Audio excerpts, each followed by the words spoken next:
like it's spooky. Him confess himself. Then maybe. But if you hate us, we'll tear your soul apart.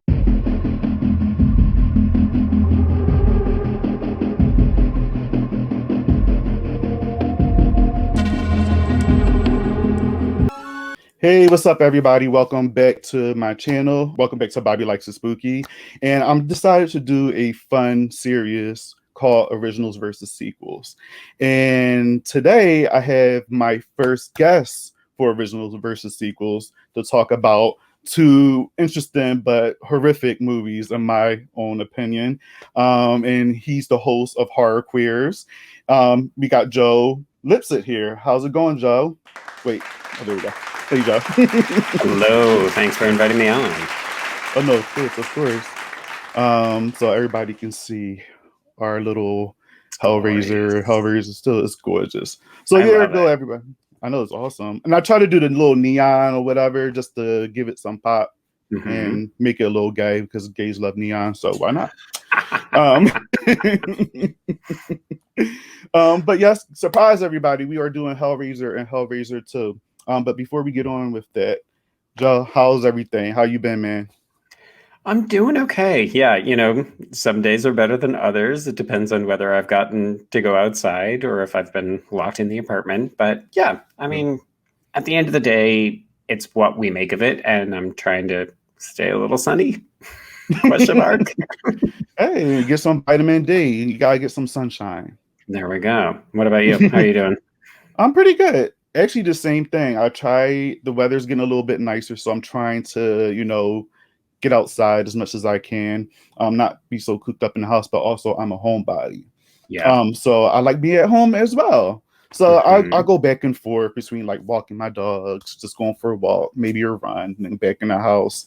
Open the blinds a little bit so coming in, and it helps with daylight saving time happening because it gets dark. I mean, it gets dark like later. So yeah, it makes the days go a little bit longer, which is pretty good in my opinion.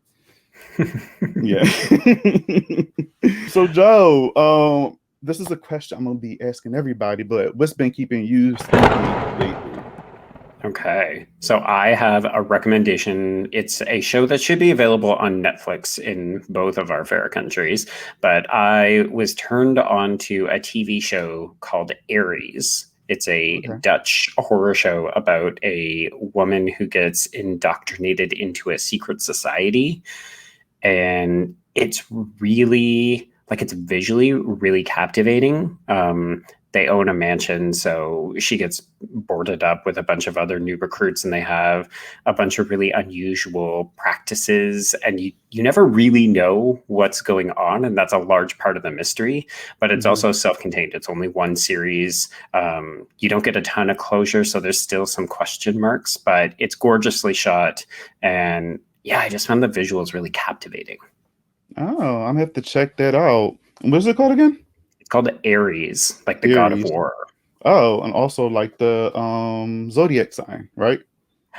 Maybe. Yeah. I memean, I feel like it's laden with symbolism, so I wouldn't be surprised if it's touching on a number of different kind of cultural capstones. Yeah, that it most likely is. And we are in Erie season right now, so that's actually funny that you say that. I'm not too sure if you're into astrology and things like that, but I'm not. I'm a bad guy who doesn't get into astrology. I love astrology. It took me some time to get into it, but I'm a sucker for it. I mean, I don't buy it, but it's fun. I like to have fun with it. So yeah. Well, with me, I obviously just been watching them. I just started watching that today. Yeah. I have, opinions about it. Overall, I do like that show, though. I do like it, and I enjoy it. It's a beautiful show as far as cinematography. The actors and actresses are beautiful. But, as you've probably seen on Twitter, and everybody's kind of feeling some type of way with the whole, situation as far as, seeing Black trauma in our shows. So hopefully And I kind of agree with it. You know, I mean, like it's like how many times you could keep telling the same story, but in a different way. So I'm hoping like after this show, if anything else come out like after this, I'm not going to give it any. I'm just going to give it a watch because this is like, I'm tired of it. You know, Black people can be a lot of things, not just being terrorized by white people and dealing with racism and just a whole bunch of crazy shit. So yeah. So I've been watching that. And you're like, I'm very excited by it, but also I would like it to stop and tell other stories. Exactly. So after this is over, then hopefully that's it. More stories, different stories, fun stories, and nothing related to slavery and racism. So it'll be interesting because I mean, I don't want to take us too far off track, but like I am still so looking forward to Candyman, and I'm really intrigued to see whether or not it's going to touch on some of these. I don't want to say like they're talking points, but like part of it is Candyman is rooted in these kinds of principles, but also we've never had a Black creator actually involved in the franchise. So I'm really interested to see like how far down that's going to go, or if it's, I don't know, like I'm intrigued. Yeah, same here. And maybe you might see a little bit, in Candyman, but being as though that Candyman was supposed to come out last year, not this year, it's like when it comes out this year and you see some of that stuff in that movie, I'm pretty sure people are going to get really tired of it. But you have to think like Candyman technically was supposed to come out in June of last year, in the midst of the Black Lives Matter movement, which would have been crazy around that time, and then also before Lovecraft Country. And Lovecraft Country is what took it there because Lovecraft Country came out in August. So I mean, hopefully we don't see too much of that in Candyman. I mean, I am interested because it is taken over by, Black creators, and then we also have a female Black director, which is awesome. So excited. Yeah, and I'm super excited, and I'm curious to see where they're gonna take it, and how's it going to connect to the OG Candyman, because I don't know, I just can't wait. So one of my most anticipated. All right, so enough with all this. Let's get into these movies here. So, Joe, I sent you a list of movies. What made you choose Hellraiser versus Hellraiser 2? Well, just in case people don't know, Hellraiser is like a foundational core of why I'm a horror fan. It's one of the two films that I was introduced to when I was first starting to get into horror by my sister. So she showed me Hellraiser and Candyman. So they hold a very, very special place in my heart.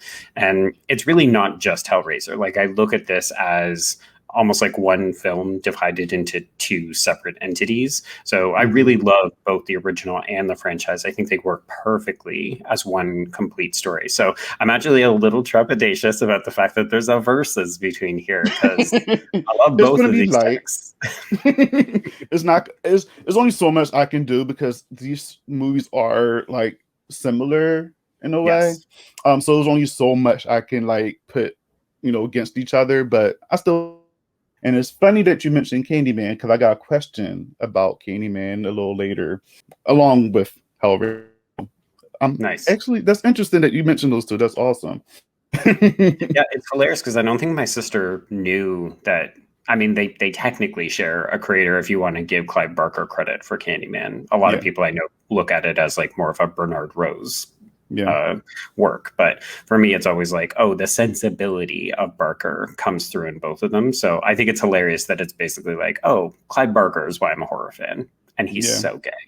I'm just like, yep, there we go, everything's explained. And it's amazing. I love it. And it's crazy because rewatching these films, there is a little, like when I watch Candyman and then go back to Hellraiser, I do see some similarity there too, as far as just like with some of the dialogue that's being used with Pinhead and like Candyman. I'm just like, they sound similar in a way. And just in my opinion, it's really interesting. So it's funny. And then I was stupid because I knew Clive Barker was involved with both of these films, but I was just like, wait, Clive Barker did do Candyman. I feel so stupid. I was just like, Lord, okay. Bobby, get it together. I'm happy that you chose these two because I will say, Hellraiser,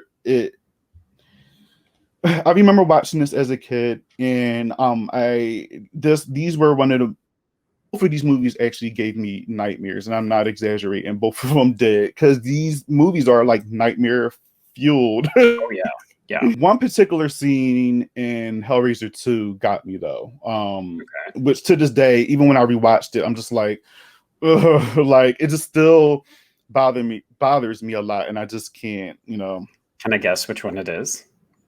Go ahead. Is it where Chenard brings in the mental patient or the member of the insanitarium, and he gives the guy the knife, and he cuts himself up as he imagines like bugs all over himself? That's one of them. Okay. That is one of them, because obviously he's shanking himself up. Mine might be so silly and goofy, but I'll tell you when we get there. I don't want to say it just yet. You're a tease. I like it.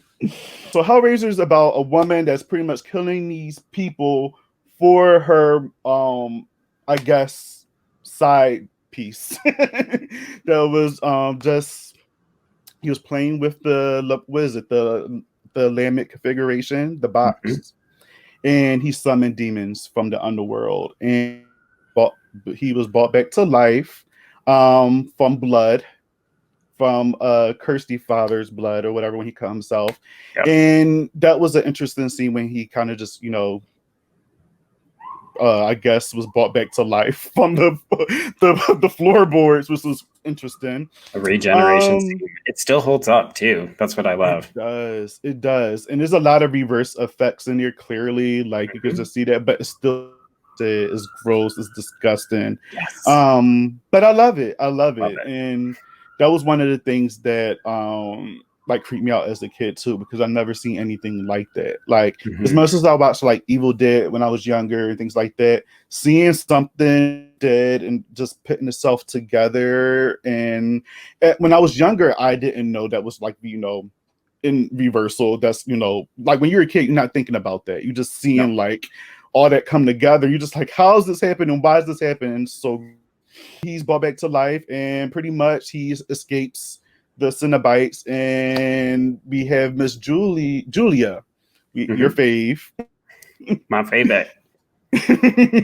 She's back, and well, not back because that's part 2, but she comes in, and her side lover is Frank, who is actually the one that was in the floorboards, and she's killing all these men for him, trying to bring him back to life. And it even gets to a point where she even kills her husband, Kirsty Father, to bring Frank back, which is crazy. And it's crazy also because growing up, we always see the Cenobites and Pinhead as the villains in these movies. Well, in at least the first 2 movies. But in this movie in particular, Julia is actually the villain here. Yep. I think it's one of the reasons why I like it so much, because it's quietly subversive.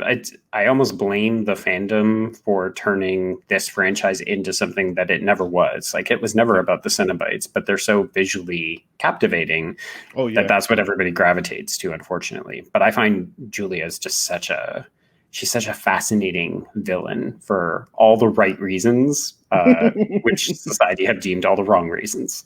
She used to bother me a lot, again, when I was watching this as a kid, because I'm just like, why is she doing this? Like, when you first see her, she just seems standoffish. Like, her and Kirsty obviously wasn't getting along. Even with her husband, she got like a little attitude problem with him. But, come to find out, she realized that Frank was staying there, and then she's fantasized about her time with him. And when she had the opportunity to bring him back, she did what she had to do. And some of those kills for her to bring Frank back was a little, a little gruesome, My question to you, something like that for your lover, was you kill for them? Oh, wow. Okay. Now we're getting into it. I see. I'll confess that is the one part of the film that I was just like, oh, Julia, no. I mean, I just can't relate to that level of infatuation Right. because I can't imagine ever, like, I would do things for somebody if they were sick. Like, if I needed to get them medical care, if I needed to get them from point A to point B, like, I would move mountains in that situation. But, like, I'm not going to kill random innocent people, really, if we're being honest, Oh yeah. because you want some good dick. Like, I mean, I know it's a low hanging fruit kind of joke, but really it's like, Julia, can you not get a good dicking from anywhere else that you actually have to murder No. several men to bring this guy back? She was dignitized. It's okay. It was. That's the word for it. She was, Yeah. and it shows because she's having these, memories of them. I Oh guess God, yeah. making love or whatever, and it was pretty clearly. What's Christy's father name? Larry. Larry. Clearly, he wasn't doing something right, No. because if he can't, Mhm. if she's still thinking about Frank after all of this, then yeah. Yeah. But then Yeah. again, it goes back to maybe she just likes the bad boy. She likes, maybe Larry's the more gentle, let's Mhm. make love type of dude, and she likes Frank where he's like, let's fuck. I mean, he's And clearly a messed up dude because yeah. we see what happens when he walks in on her and Larry attempting to have sex, and he's just got the rat with the knife, and you're just thinking, Mm-hmm. oh, there's a bad boy, and then there's advancing on you with a switchblade. Like, When did you first see Hellraiser, and what was your last impression on it? so I saw it when I was pretty young. I think I would have been about 11 or 12 for the Mm-hmm. first time.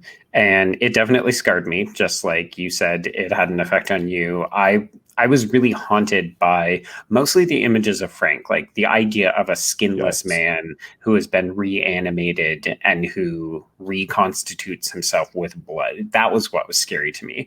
The Cenobites I found fascinating because I couldn't figure out what was happening with their costumes, which of course, you're like, oh, as an See, adult, I get it now. yeah. Oh yeah, same. As an adult, because when you're a kid, it goes Yeah, right over you here. just think that man looks like he's wearing a leather dress. What's up with Mm-hmm. that? What's up with like the body piercings? And then you're just like, oh, they're part of a different kind of community. Yeah. Same here. But it's funny that you said it, because I was for me it was the opposite. Like, I was fascinated with Frank. Even though he grossed me out a lot. Mm-hmm. Of, like we said, when he was, being and I can't talk today. Reanimated. And also, like you say, he had to get blood from, the dudes or whatever to pretty much, make himself whole again. And I was just like, all right, that's very, very interesting. So once he does become whole again, like, what is his plans from here, to run away with Julia or whatever? No. Now, with the Cenobites, I was terrified by them, because you got this object that brings these these demons from another world that looks so different, that Yeah. and then with the chains and just ripping at your skin and pulling you apart. Yeah. That always terrified me, because my dreams were kind of like that. Not the chains part. Okay. Not the chains part, Joe. Oh, was it? I didn't take it there, I swear. Not that part. But as far as, like, I did have dreams where I probably encounter like very interesting I guess beings Okay. I'd never seen before. And like, it kind of just brought me there. So watching that, I'm just like, this is what hell must look like. Or you might see these things from hell. If you Right. see those Cenobites, like, I really do believe those Cenobites are from hell. Like, if you go to hell, that's what you may see. That's if you believe in hell. But that's why I feel like I would see. Disturbing. So they always terrified me. And then yeah, I'm getting goosebumps about it now. Joe, why you pick this movie? Because it's so effective. It's still so effective, Bobby. That's why I love it. It's really, it stood the test of time for me. Yeah, no, it was great. I love it. It just, and I'm happy that you said it stood the test of time for you, because even for me, like it still holds up. It's still, like I said, I got goosebumps talking about this because it still creeps me out. It still makes me all just like it feels queasy. I feel queasy just watching this movie. So yeah. Okay, so we both know that Hellraiser is an iconic film. It's great. Yes. Your fave is Julia. I love me some Kirsty. I Oh, have my really? reasons. Okay. Yeah. Hmm. Real quick is because I feel like as far as Final Girls, a lot of people don't talk about her as much. No. She is a feisty Yes. Final Girls. Because when I watched this, I'm like, all right, it's not the one with attitude. Kirsty got a lot of attitude in this movie. Like even when she's battling that demon thing at the end at the door, and like I guess her boyfriend or whoever's trying to help her out, and she like smacks his hand. I love it. He's so useless. The He's so boyfriend, like, the men in this movie are so ineffectual. That's oh another yeah, part of the reason why I love it, because it's like the women are strong, they've got Mhm. agency, but also like they don't take shit from these men. Like Mm-mm. Larry is so wimpy. This boyfriend whose name I can't even remember, so useless. I don't remember him either. When she did that, I laughed every time. Come just like, yo, you could tell who wear the pants in that relationship. Yes. And she was just like battling all this on her own, and just I don't know, like she was doing her thing, man. I love Kirsty. Even in the second one, she was very smart, but I guess we'll get there. Mhm. All right, so we both know that Hellraiser is one of those top-notch horror films. What would you Yes. rate this film? Oh, this is a perfect film. This is a 5-star film for me. 5 star. Same here. 5 stars. I think it's actually like one of my letterboxed top 4. Like when people go to my profile, it's like Hellraiser front and center. Is there, and it belongs there. It's a great film. Okay, so let's get into Hellraiser 2.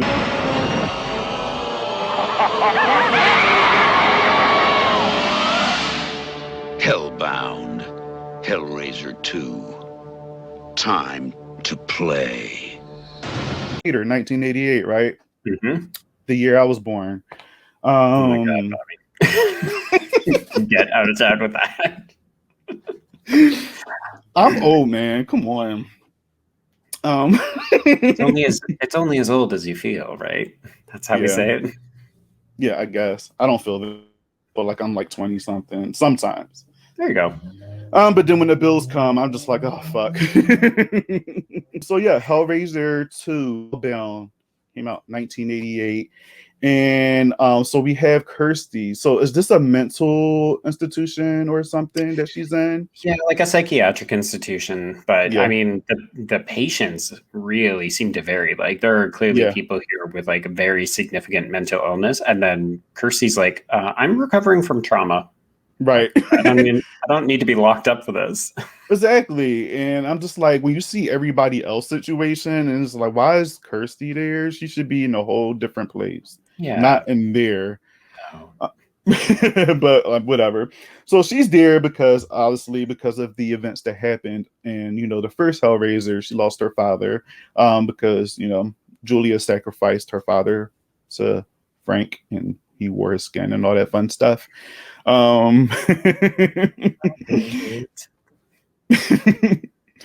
And she's there, and we also meet another character named Tiffany that doesn't talk. She's not mute, she just doesn't talk.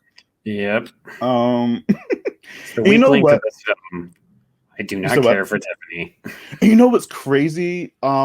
When I was younger watching this, like I actually liked her because she was like innocent. She didn't, but now watching this, you're right. Like she's useless. Like she doesn't.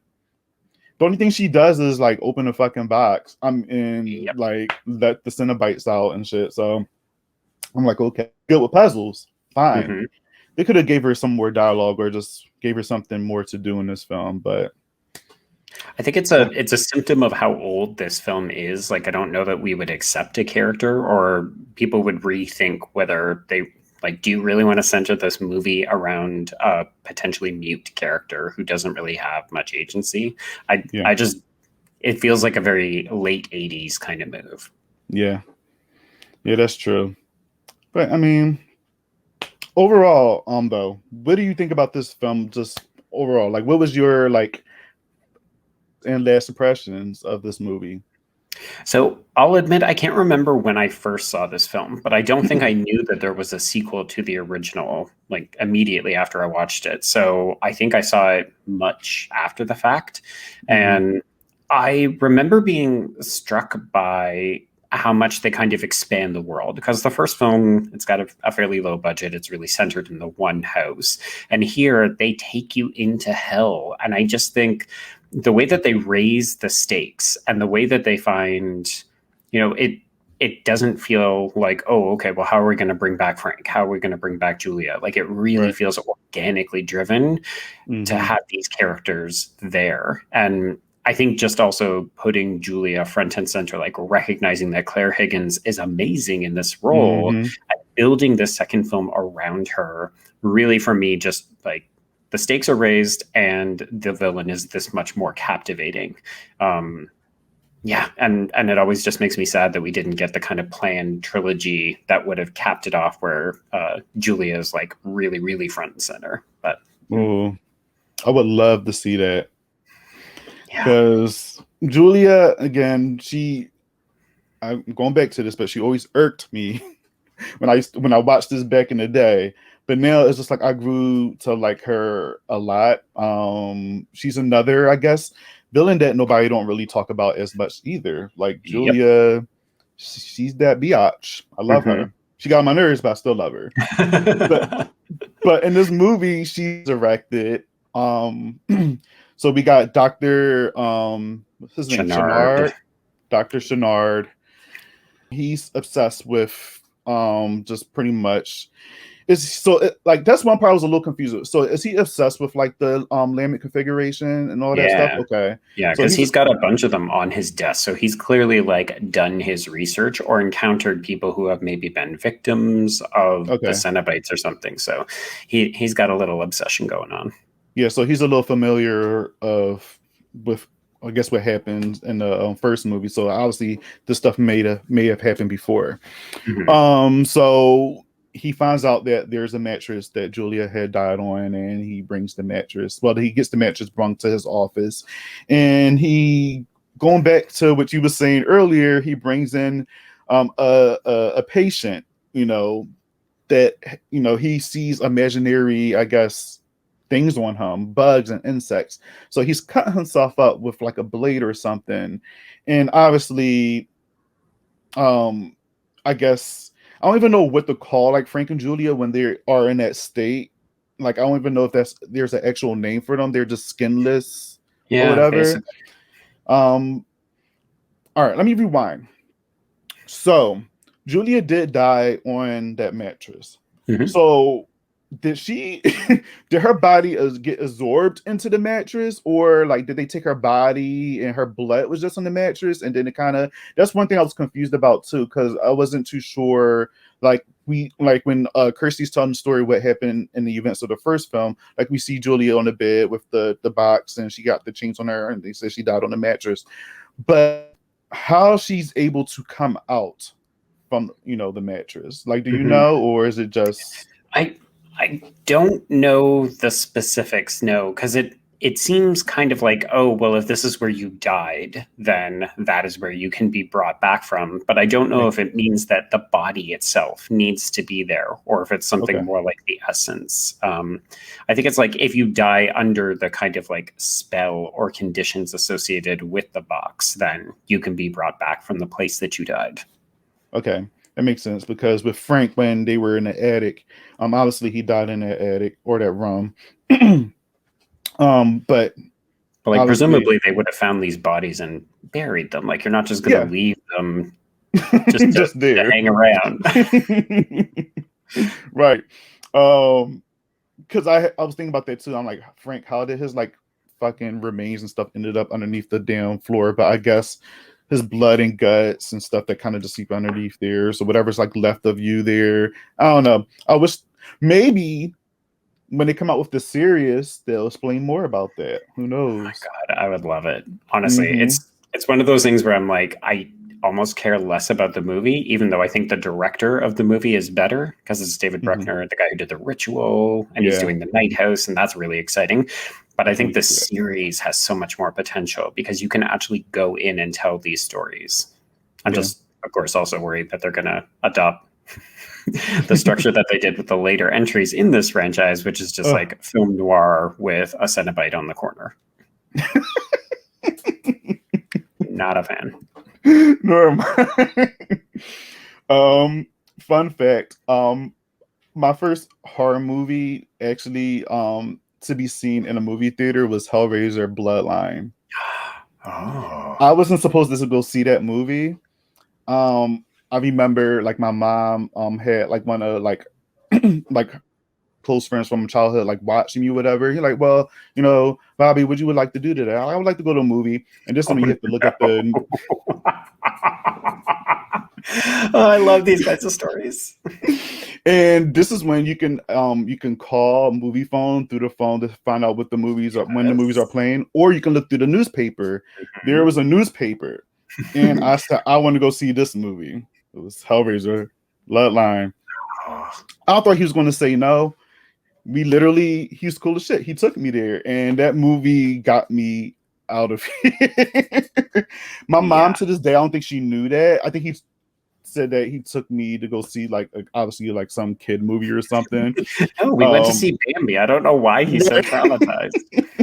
I don't know nightmares, but whatever. But I still remember to this day that Bloodline was a movie that we went to go see in the movie theaters, and I bring that up to him all the time. And he's like, "Your mom still don't know?" I'm like, "No." I mean, I can tell her now, but you know, she's still. I love that. Yeah, I've never seen a Hellraiser film in theaters, and that makes me super sad. Wow. I think Bloodline would have been about the only one that I would have been able to see because that's the last theatrical one. But that was at a time when I wasn't really going to theaters. So yeah, that's how it was with Halloween. Like I always wanted to see like Halloween in theaters. I seen Halloween Resurrection in theaters, but I think like my friends were so over that movie that we like walked out, and like I still wanted to watch it. But I wanted to be like, all right, if my friends are leaving, I might as well leave too. I'm not just going to sit here by myself. So I can't be that person. Well, y'all go ahead. I don't even count that movie as like my first like Halloween experience. So my first official Halloween movie was in the theaters was Halloween 2018. Okay. No. I was gonna say not the Rob Zombie remakes. Yeah, Rob Zombie. I've seen both of those in theaters, but if you're not going to like technically count those because it's not in the they're not part of the continuity anymore. Yeah. Right. So 2018, but I did see Rob Zombie's Halloweens, and I was excited about those films. Right. But back to Hellraiser. Sorry. Right. Sidetrack. Yeah. So Dr. Sonar, he ends up bringing back Julia by, you know, throwing the patient there on the mat, having him sit down and cut himself up, and Julia comes out the mattress, and she kind of needs to, you know, it's the same thing that Frank needed. She needs bodies to come back to life, and obviously that's what he's been doing. And she comes back, and when she's unraveled, she's hooked up. Like she got makeup, her hair's longer. She actually looks.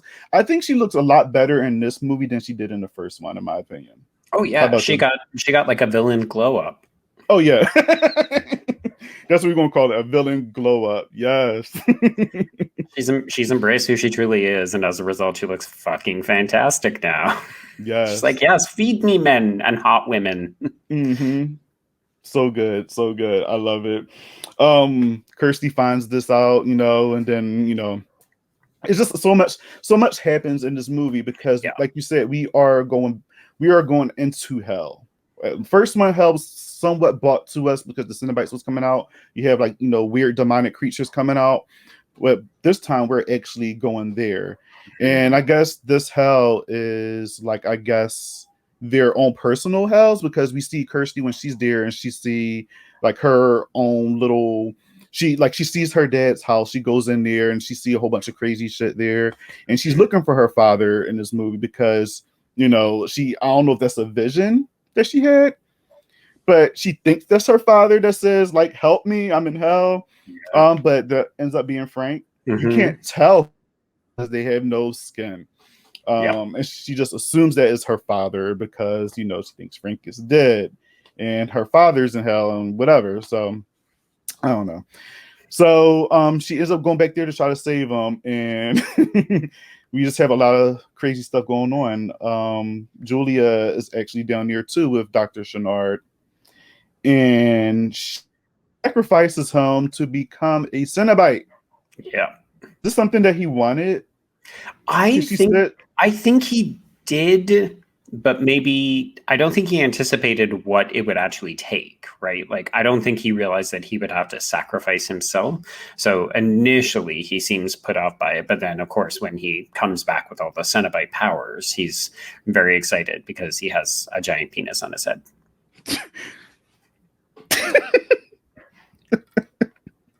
This movie's also really fucking queer. Like, we just need to acknowledge that. Like, it is. You know what's so funny? So, okay.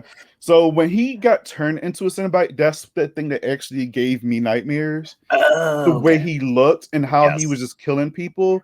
And realized that that thing on his, I didn't know what that thing on his head was, but it does look like a fucking penis. Yeah. Like it looks like a dick on his head. And I'm just like knives come out of it, like penis knives, Bobby. Yeah.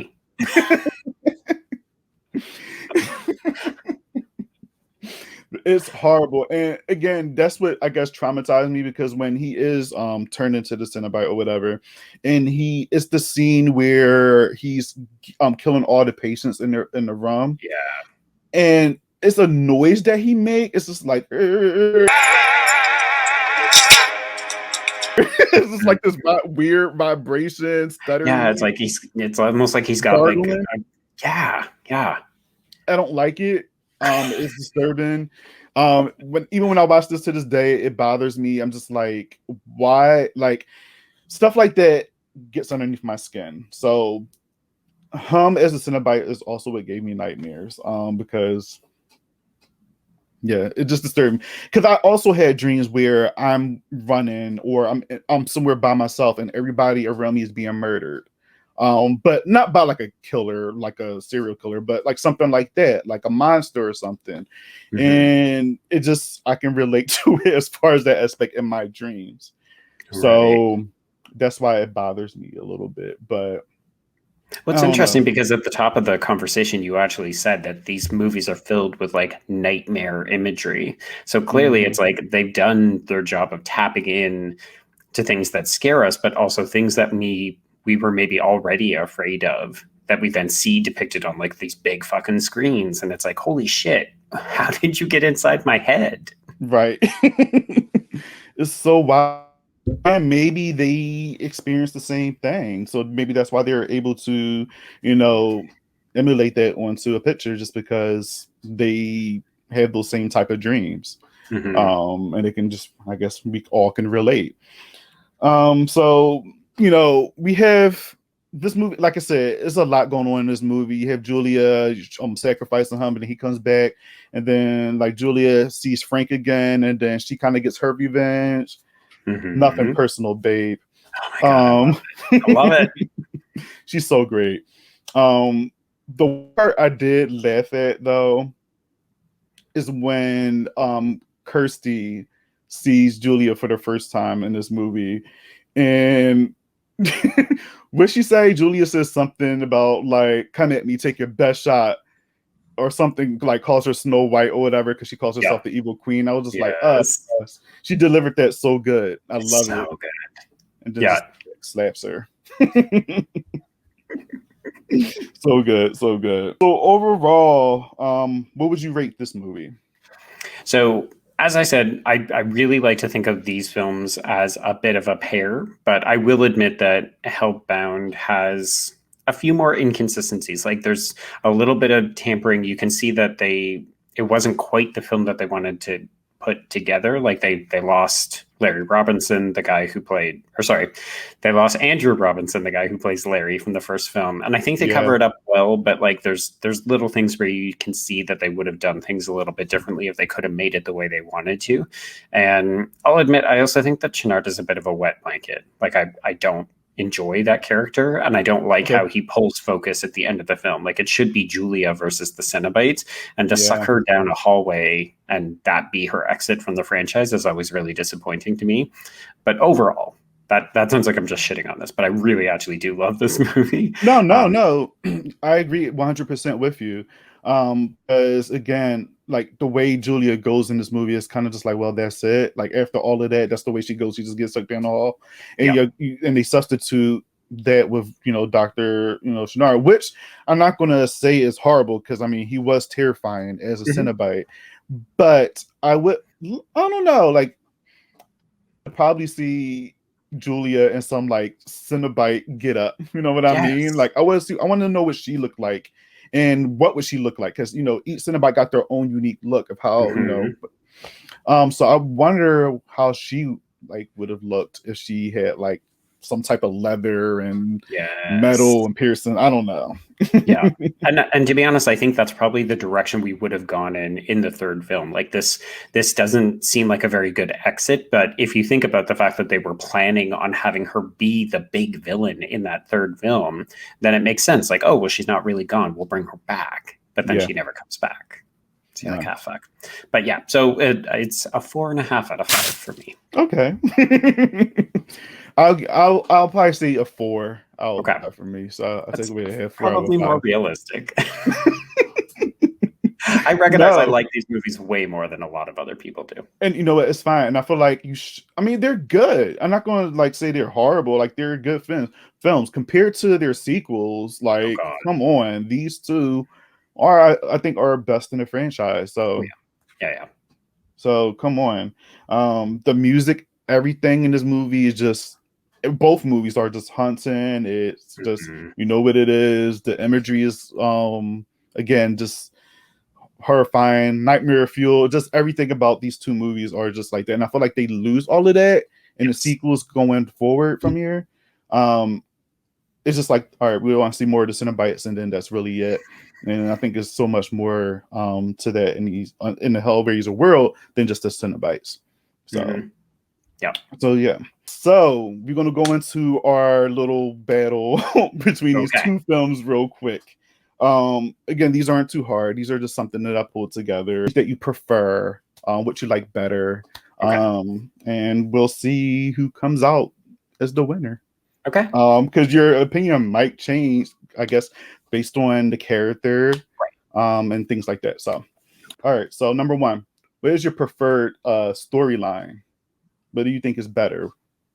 Oh gosh, that's really tough right off the bat. Well, just because one of the reasons I love the original is because it's basically a melodrama that then has monsters introduced into it. And for me, that's one of the novelties of that first film, is that really it's about it's infidelity in a marriage that gets turned into a horror film.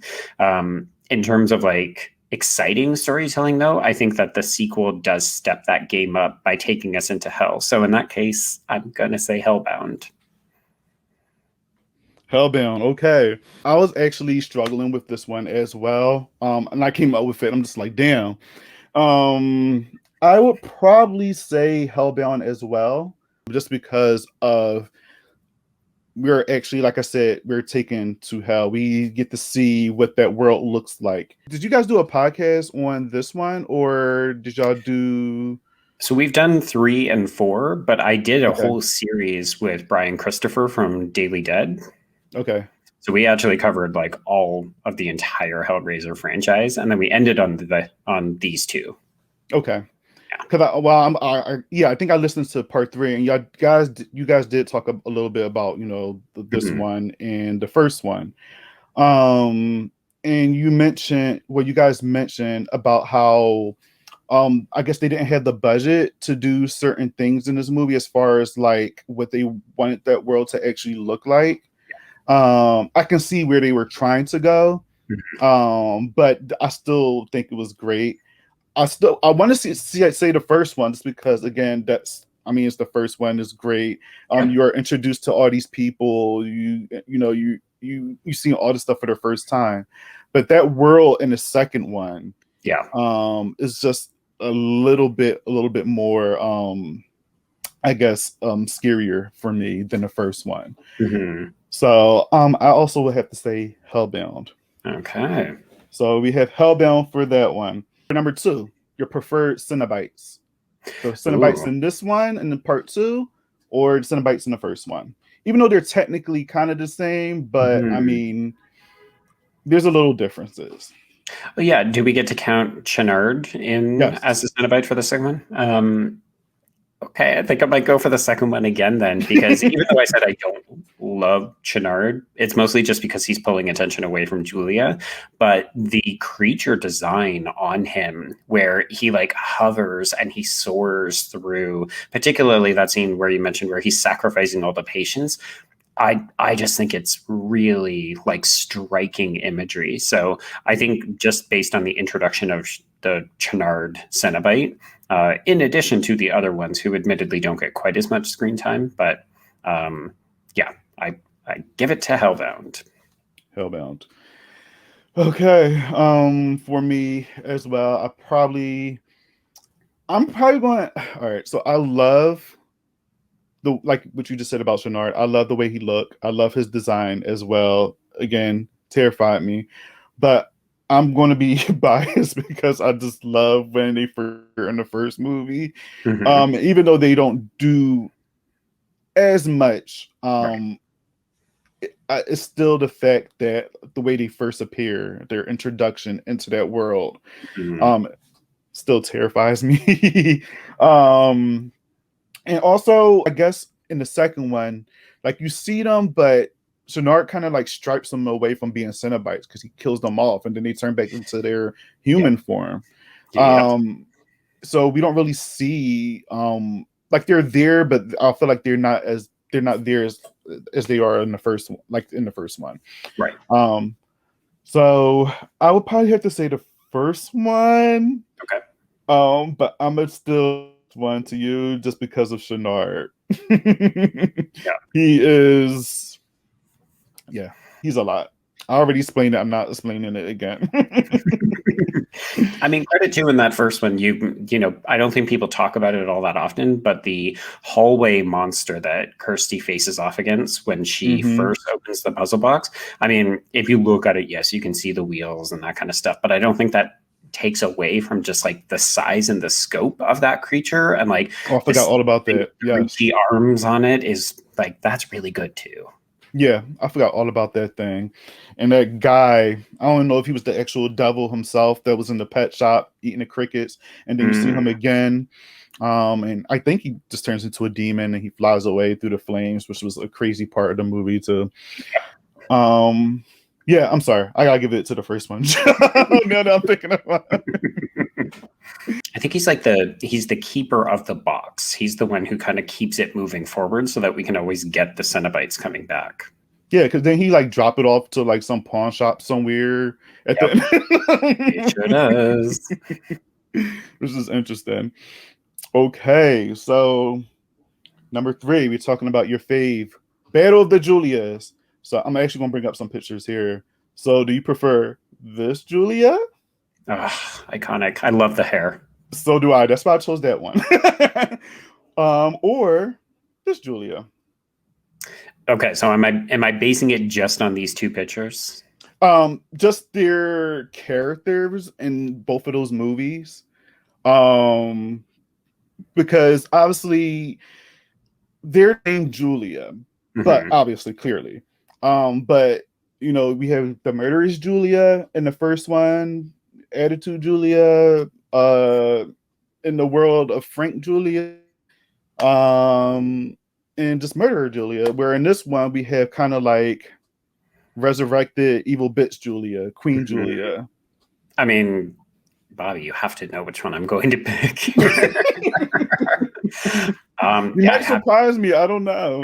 I am not full of surprises when it comes to Julia. It's like if she comes into her power and she gets more quips and she gets to rip out men's hearts and she shows up, her introduction after she is resurrected when she is like just the bloody frame and she comes out wearing Channard's white outfit. So, yeah. It is iconic. Like people do not talk about it enough. Actually, I'll give a shout out. There's an article in the Austin Chronicle from like way back in the day, and they're talking about Jane Woodhouse's costuming because she's a friend of Clive Barker's. She's only done 2 movies, Hellraiser and Hellraiser II. Wow. So she developed the costumes for the Cenobites, but also all of Julia's looks. And I honestly think the white outfit and then also this blue silk number is just like fucking top tier. So I agree. Yeah, so it's Julia in the second film because she is the baddest of bitches. Hey, yes. I'm gonna call her Queen Julia. I love it. Yes. She's the evil queen. I'm gonna agree. I like that Julia so much better. I'm going with her, even though we're introduced to her like much of the characters in the first one. Like you said, just everything and just how she is in the second one, just overall, is just great. I just love her. She just looks like a queen in that movie, and it's amazing. She's ripping out hearts and just showing overall badass, and just I love it. I wish we got more of her. Okay, for number 4, we have Pinhead versus Dr. Channard. Who is scarier? Oh, okay. Who is scarier? Just in general, between the 2 films, so you can right. Pinhead from the first and this one, and then just Dr. Channard. I'm gonna give it to Pinhead because I think Channard goes a little into camp territory. Like I can almost see a Freddy Krueger in the way that he's dropping one-liners. So even though his look, I actually think is a little bit more scary than Pinhead, the way that Pinhead composes himself and the way he speaks so eloquently, like his diction. I mean, Doug Bradley has rightfully carved out a career playing this character because he is so good at it. But just like the slow walk and like the accent and everything, he's terrifying. He will kill you or fuck you or both. Ooh. And I don't know, like I'm not gonna go there, but okay. He's scary and he's got a great voice. He does. I'm gonna agree with this as well. Even though I've been gushing over how much Dr. Channard scared the shit out of me, everything that you mentioned about Pinhead, like you said, like his diction, just the way he talks, just it seemed like he don't really give any fuck. Yes. I will say he is a little bit more lenient because especially in the second movie where, Kirsty, like he's like, all right, this is it, Kirsty. Like you played this, it's time for you to go. And he could have just got her out of here right then and there. But she pulled out the picture and then he got all in his feelings. And then the female Cenobite was just like, what are you doing? Like, did we just end this? Right. She was doing most of the talking that scene. You could tell she was annoyed. She's like, let's get this bitch. But that to Dr. Channard coming in and just taking everybody out. But Pinhead, I will say is definitely a lot scarier in my opinion. Especially in that first one when he's introduced and just that whole just Pinhead as a whole, just himself. And it's like I don't even want to call him a villain, to be honest, because he's there to do a job. It's just like this is what it is. He's a working man. Like if you don't touch the box, if you don't call him, he doesn't come. And then I mean, I feel like the way that we talk about Cenobites has actually gotten twisted around, because the way that they're intended, particularly in the novella, and if you listen to the first film, they're angels to some, demons to others. And it's like they're there to give you an experience. And sometimes that's going to mean that you get pulled apart and left under the floorboards, and sometimes you're going to go somewhere else. I want to know what the other experiences is, Joe. Well, I mean, especially when you think of this franchise as being rooted in like the BDSM community, it's like Yeah, there's plenty of people who find pleasure in pain. yeah. It's just, I don't think they're signing up to get murdered. Well, I'm willing to go along. I'm willing to try things out as long as I'm not murdered. Right. I will take it up to a So certain point. yeah. So if I can talk to the Cenobites, mostly Pinhead, and I'll just say, hey, can we just make this happen without me, Yes. getting my flesh ripped apart? That would be Yeah. great. Gently pulled a little bit, sure. But Yeah, but don't tug too hard and don't rip anything. yeah. I like my skin. You need a Pinhead safe word, is what you're saying. Exactly. I love that. All right.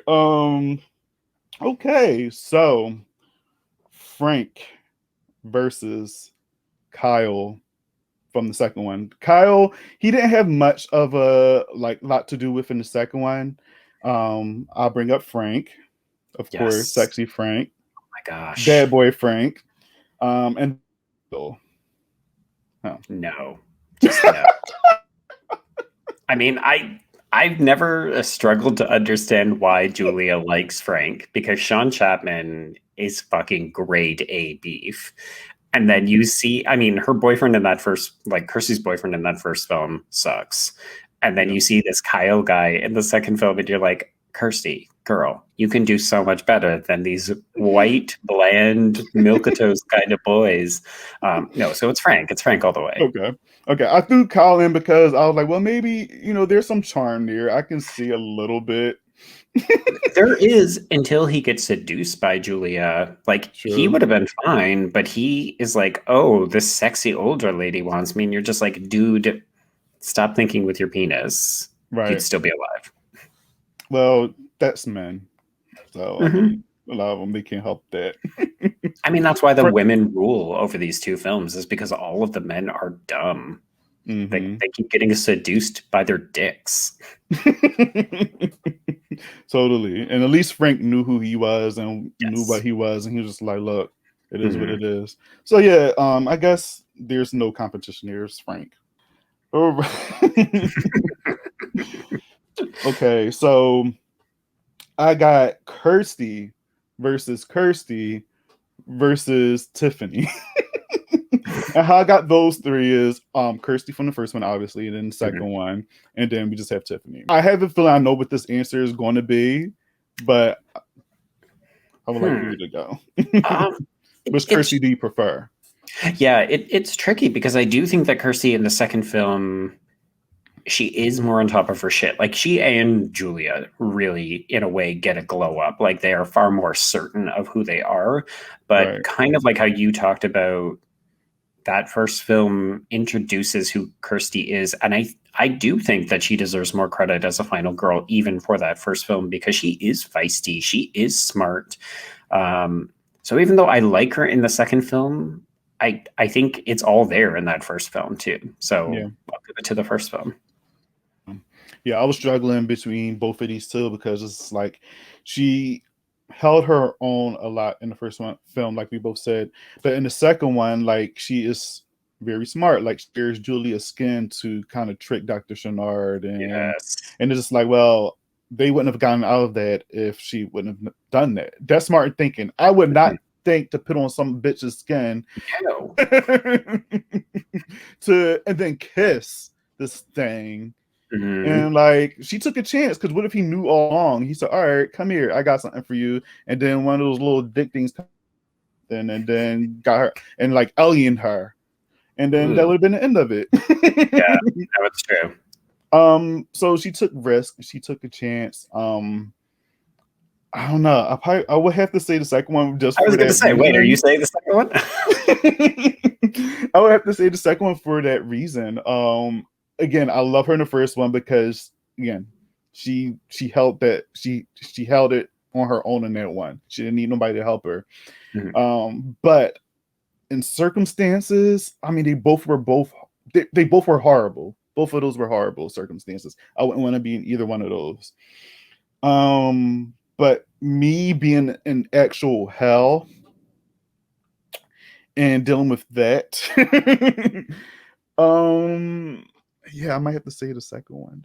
All right, all right. It's a solid choice. What movie did you find scarier? So I like a lot of the ideas of the second one, like particularly the MC Escher like walking upside down with the different staircases and that kind of stuff. Like I find the depiction of hell very memorable. But when it comes to actual scariness, the introduction of the Cenobites mixed with the combination of Frank and even like that reanimation scene, I think the first film is like a benchmark in scariness for me. Yes. Agreed. I again, as much as I talk about in film, the first one, it does it for me. Just everything, because all of that was fresh and new, and never seen anything like it. And just watching both of them, definitely would say the first one was much scarier in my opinion. Yeah. But the second one is still terrifying. Yeah, I think it's better in sequences as opposed to the film as a whole. Whereas I think Hellraiser is like, wow, it's a perfect film. So yeah. Okay, so atmosphere. Which atmosphere you think is better? I mean, I think we kind of answered this too, like in our conversation, but yeah, it's kind of similar to the question we just had, because I do really like everything in the Leviathan in the second film, but in terms of the kind of slow creeping dread that mounts in the house and the way like just the way that they use the staircase and like trying to get from room to room, it feels so much tighter and more claustrophobic. So I'm going to give it to the first film. Yeah, same here.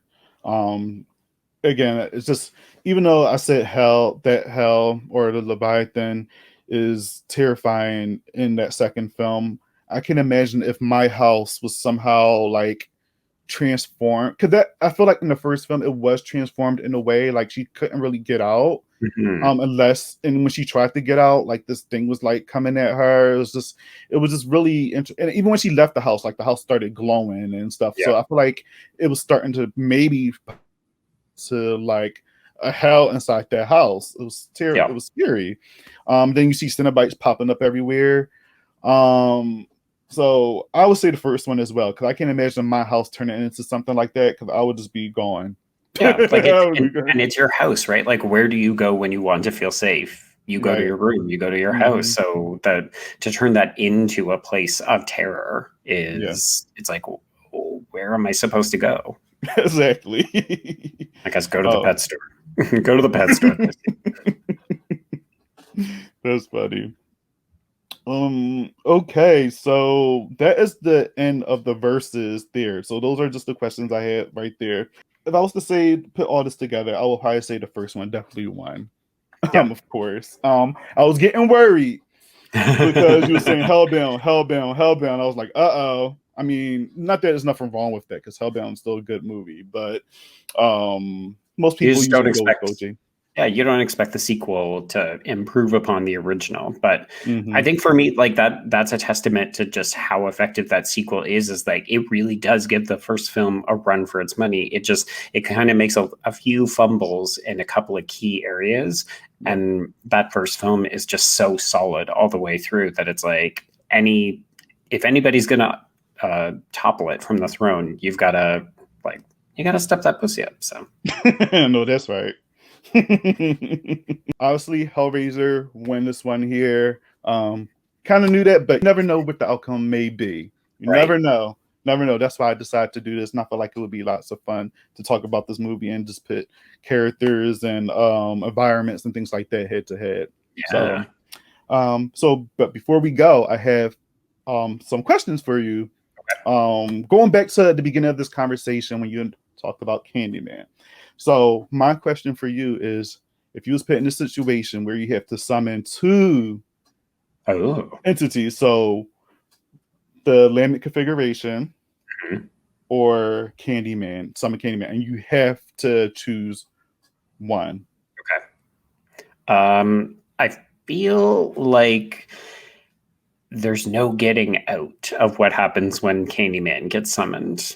Like we don't see people get away from Candyman when he gets Okay. summoned. So I'm gonna say logically, I can maybe make a deal with Pinhead and the Cenobites. So I'm gonna go with the Lament configuration. Okay. um, I don't know. I even like right now, I don't know what I would choose. But these questions are for you. I'm not answering any of them. Oh, I see. Okay, so you're just putting me in the hot seat and you're copping out, is what you're saying. Yes, it's okay. I mean, I will say if I'm going to summon one of the two of them, because apparently I'm just feeling super, super fucking gay today. Like, if I have the option of summoning Doug Bradley or Tony Todd, Mm, I'm gonna pick Tony Todd clearly because yeah, Tony Todd and Candyman, he shows up in that coat and that voice. but you also have, Doug Bradley and his voice, and his get. I No mean, I love Doug competition. Bradley's voice, but like when you see him out of the Pinhead makeup, you're like, oh, you look like a True. regular old white dude. Got it. So he would just have to stay dressed up the whole time. Yes. Cool. Theatrical pittance is what does it for me. That's all good. Okay. So if you was to reboot either of the films, so the first one or the second one, what changes would you make if you was to reboot either of the first one or the second one? Yeah. Or reimagining, like how would you go about it? I'm worried that when they do this reboot that they will actually just take the first film and try to like redo it. And I think that would actually be really ill-advised because the only change I would really make is I would probably get rid of Kirsty's boyfriend because I don't think he's a necessary character. Yeah, he's useless. And I think there's actually tons of potential in Hellbound. Like, I think if the series, particularly the HBO one, was smart, they would actually try to explore what does the Leviathan look like? Like, how does it work? How does it function? Because I can't imagine that people are just like walking around there all the time. Like, it's not a job in that regard. So I think there's so many more stories to tell and explore in that way. So I think, yeah, my money would be on Hellbound and then tell stories about like, how does that work? Do they sacrifice people to that god? And like, are they just constantly producing new Cenobites? Are there ways to get into other worlds that we haven't seen? Like, I feel the storytelling is endless. Yeah. That sounds like I like that. And like, I forgot we were in like, again, the HBO series, and you said we're getting a movie as well. We are, supposedly. Okay. And they're not like speaking to each other, so like they could be tackling the exact same property, or they could be completely separate and distinct. Interesting. Mm-hmm. Just to see them go more into the Leviathan, just because what you said, like in the second one, there's a lot of opportunity there where I guess what they wanted it to be rather than what we got. Yeah. And I know that our CGI is a lot better now, even though I'm not the hugest and biggest fan of CGI, but if you want to create a world like that, you might need it. Yeah. But I feel like it will turn out a lot better. So I would love to see that world explored. I would love to see a Julia come back, but I mean, Claire Higgins, I know. I mean, it's just like, who can you see, like, I don't know, like replace that, you know what I mean? Somebody gotta be a badass. I feel like you have to go with an unknown, or like maybe like, I think part of the reason that Claire Higgins is so great is because she's theatrically trained. So like she has a performance, like she has a stage performance that she brings on camera. And like my concern is that we would end up with somebody like Jessica Chastain, and you're like, she's great because she's got red hair and she can act, but like this is not the role for just like a regular Hollywood starlet. I don't want Brie Larson or gosh, who would they go with? Julianne Moore or something. Like they would be good, but I don't think that like you need to find somebody who's going to bring that fresh energy to it. Yeah, I agree. I love a fresh face, somebody I've never seen before, and they just give us something. Because when they kill that role and they do a great job, it's just like, damn, like who is this person? You want to Yeah. see more from that person, and they might, solidify themselves, in that spot and become like the new, it person, I guess, in Yeah. that role. I mean, obviously, nobody if they was to get a fresh face, to play Julia. Obviously, nobody's going to take that away from Claire Higgins or whatever, because she did what she had to do in the first and second one. We both love her. But they can bring a fresh face in and they can do an amazing job, and Yeah. it would just be just as good. It's not like it's erasing, Claire Higgins' character at all. Yeah. It's just a different, version of it. Yeah. I mean, if we're Especially gonna for a TV show.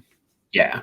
If we're going to be honest, I think one of the things that we can look forward to because of the year that we live in and because of the events of like the last couple of years, we're not going to get lily white casts out of this either. So part of me is kind of like, why do we even need to be like, oh, well, if we do a Julia, she has to be a white woman with reddish hair. Like, Right.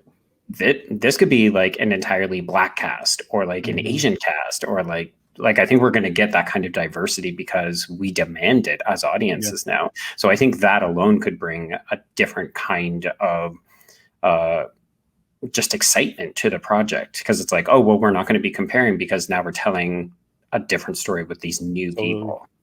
Yeah, totally. I agree with that. And again, it's just like you want to get somebody that had, that's white and had red hair, because it's just like, all right, you're trying to do now a carbon copy of the OG Julia. Why can't we have a Julia that's, a different, race or whatever, and just kill it, put their own version. Her name is just Julia, but put their own spin on things. That would be amazing, and I would love it. And I feel like we probably would get that, just because I feel like with everything going on right now with movies and just media in general, everything is, things are becoming a little bit more diverse, which is great. I love to see it. It should have been like that, to be honest. Yep. But I can't complain. It's happening now, so I'm happy for it. So I would love to see, different races in these movies and stuff here, and it would just be just as good, I'm sure. Exactly. Yeah. So yeah, I can't wait for. Do you know when it's Hellraiser? Well, at least with the TV show or even the movie. Like, do you know when either one of them is going to drop? So, I mean, I'm like looking around for something wood to knock on, but they've announced both of them, and they both have showrunners. And Clive Barker is involved in. I want to say, I think it's the HBO series he's involved in. Like, he's executive producing or he's signing a check or something. But they haven't announced any formal start of production. They don't have anybody cast, so it could still all completely fall apart, as we've seen things happen during the pandemic. So I'm actually really worried that we haven't been hearing anything. But I mean, the Hellraiser rights reverted back to Clive Barker, so hypothetically something will happen, because he's like, I've got them now, and he's going to want something to get made of them so he can make some money. Yeah, hey, shit. As he should. Oh, hell yes. Pay that man money and let's get some new Hellraiser. Yes. Diverse cast and queer characters as well, because I want to see gays get it too. Yeah, let's do this as like a racial inclusion, and also let's make that main couple queer. Yeah. Oh, that would be great. Well, what if they I don't know if they're going or what if they turn it into like a like, at least with the TV show, the series, maybe it's kind of like an anthology where it's like different stories each episode. Who knows? I don't know. That's actually what a lot of people think will happen, because it's like you can then tell kind of contained stories, and that way just the variety of kinds of things that you can explore gets upped.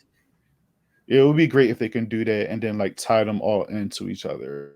So like a trick or treat or whatever, where they could kind of just tie in the interview with the stories and all the movies. I mean, I guess the mini movies, the episodes.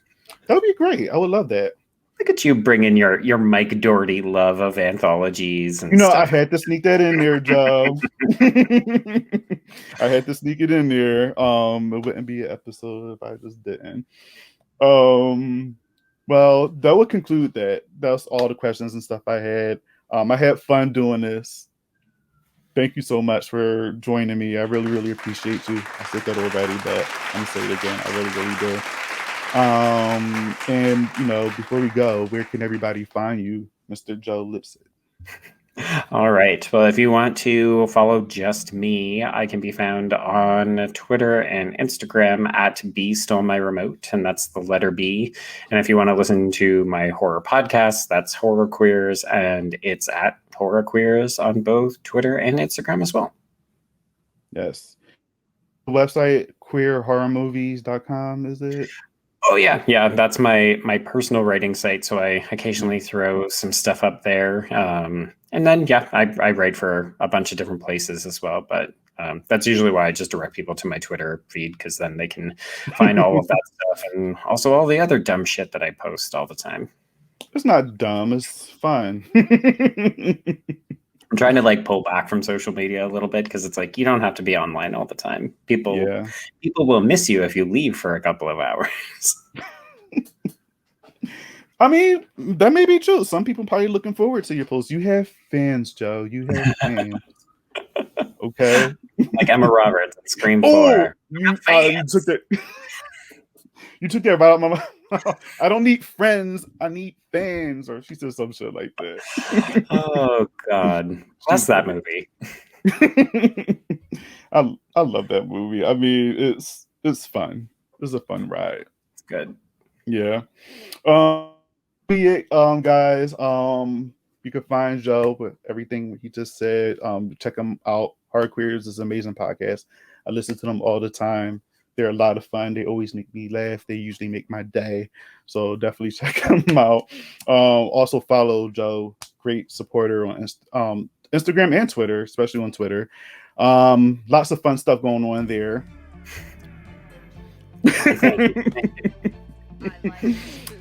Yeah, and don't forget to like and subscribe to this channel, and comment down below. Let me know which movie you find better: Hellraiser, Hellraiser 2, Hellbound. Which one you enjoy the most? Which one you don't enjoy?